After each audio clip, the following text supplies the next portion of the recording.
Peggy 18.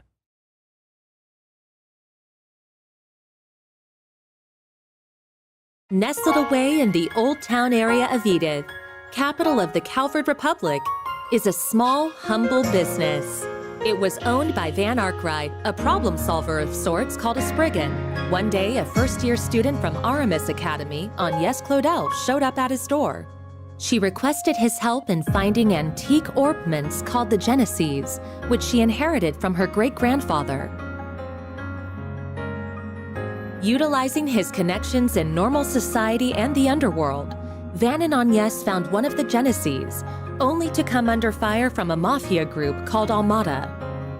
Despite the seemingly hopeless situation, the Genesis resonated with Van's Zypha, a tactical ornament from which a little fairy named Mare appeared. With her assistance, Van clad himself in an armor made of shards and transformed into the Grindel. He turned the tables on the mafioso with its overwhelming strength. After that, Agnès agreed to work for Van part-time in exchange for his help in finding all 8 Genesees. The two of them traveled all across Calvert in search of them and made a number of new friends along the way. Fairy Al-Fayed, a Jaeger who was raised for a life on the battlefield as a Kruga warrior. Aaron Way, a prodigy and a reckless leader of a group of delinquents from Longcourt's Eastern Quarter. Risette Twinings, a service concierge dispatched from the Marduk Company to provide Arkwright solutions with impeccable support. Katra Salesian, a young engineer stationed at the Basel Institute of Science, where he participates in the development of cutting-edge technology. Judith Lanster, a famous actress in the world of film who leads a double life as the Phantom Thief Grimcat.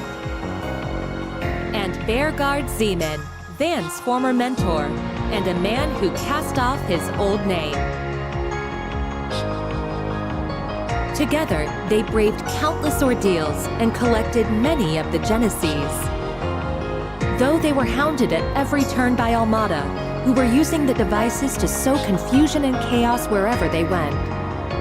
Eventually, Almada's leader, Gerard Dantes, detonated a nuclear weapon in a remote village and wiped it off the map. Multiple factions, now driven to bring about Almada's end, found themselves as pawns in a death game, where Van and his friends came out on top and ultimately defeated Almada's executives and cohorts. Then they put an end to Dantes, the source of all this evil. However, during a festival celebrating the Calvardian Revolution, one of Almada's leaders, Melchior, unleashed pandemonium on the capital, and in the process revived Dantes and the other executives and summoned countless demons into the city. Pandemonium brought time in Edith to a standstill, but with the aid of their allies, Van and his crew were able to once again defeat Melchior and Dantes. Upon Dantes' demise, the diabolic core that he had absorbed into his body found its way back to Van, its original host. Van awakened as Vagrant's diaspora and disappeared, fleeing from his companions. Unwilling to lose their friend, the group chased after him into the boundary between Zemuria and the Beyond and confronted the demon that overtook him. Thanks to the urging of his friends, Van was able to regain himself and temporarily drive the demon lord out by flinging the core into the depths of the rift.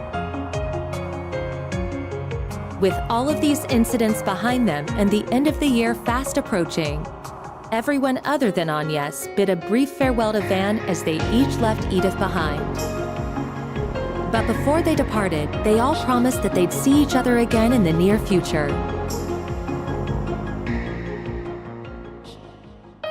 The Legend of Heroes, Trails Through Daybreak 2. Coming February 14th, 2025 to Nintendo Switch, PlayStation 4, PlayStation 5, and PC.